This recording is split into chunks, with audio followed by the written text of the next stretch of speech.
Well, I heard about it on the radio, and I actually had just avoided looking at any images as long as I could. I think I lasted a few days. I just preferred to get my news from the radio and avoid the newspapers, just because you know it's going to be.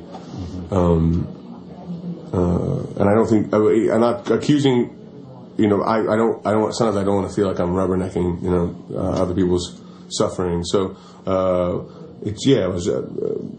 I was pretty shocked, and it didn't. The numbers are coming in. This kind of desperate. The size of this tragedy.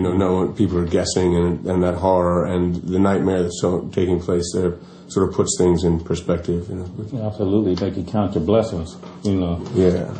This telethon, George Clooney spearheaded. How did you get involved? Did he call you, or did you? Well, call? I think there's obviously there's a web and a grapevine, and so everyone, and I think that's why something like this can work. For a lot of people, is that our involvement comes from you hear about something going on. Everybody wants to help, but there's not really there's not necessarily a lot of avenues for people to lend a hand. And so if all I have to do is sing a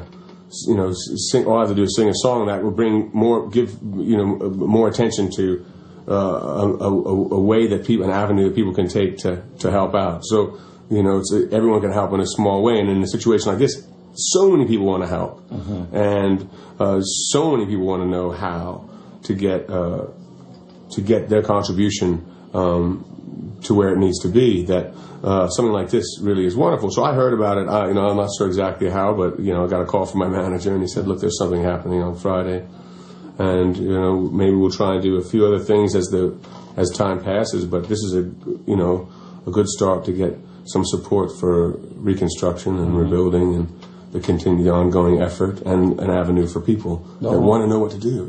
Absolutely, and it's interesting you said ongoing effort, because right now it's a lot of money that's been donated, hundreds of millions of dollars, and the relief is already starting to land on the island of Haiti. So a lot of people are feeling apathetic about donating. What do you say to people who are watching the telethon who feel like, well, we don't need to donate no more? I mean, we're having hard times right now, and that could keep them inspired to donate for this. Well, I think the important thing that we have to realize is that after the sort of dimension of this catastrophe is clear to us all, there's a massive cost on then rebuilding stronger and better infrastructure there, in a country that was already destitute. I mean, just horrible circumstances before this happened, which adds so much on top of the responsibility that we have and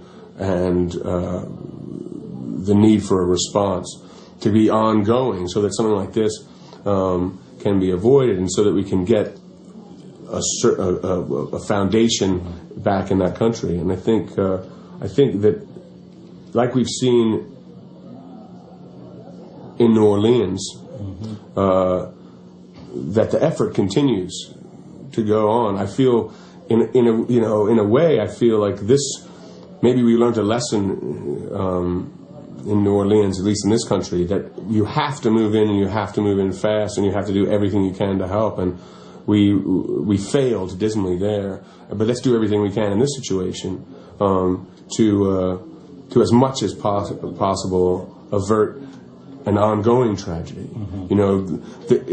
What can happen in a situation like this is that the initial shock, when that dust settles, is that we all go back to our lives, forgetting that there is so much work to do, and that it's an additional tragedy. There's an insult to injury if, after the smoke clears, we all forget about it. That's where the real work will come in, or at least some of it. And obviously, right now, the desperate and urgent need to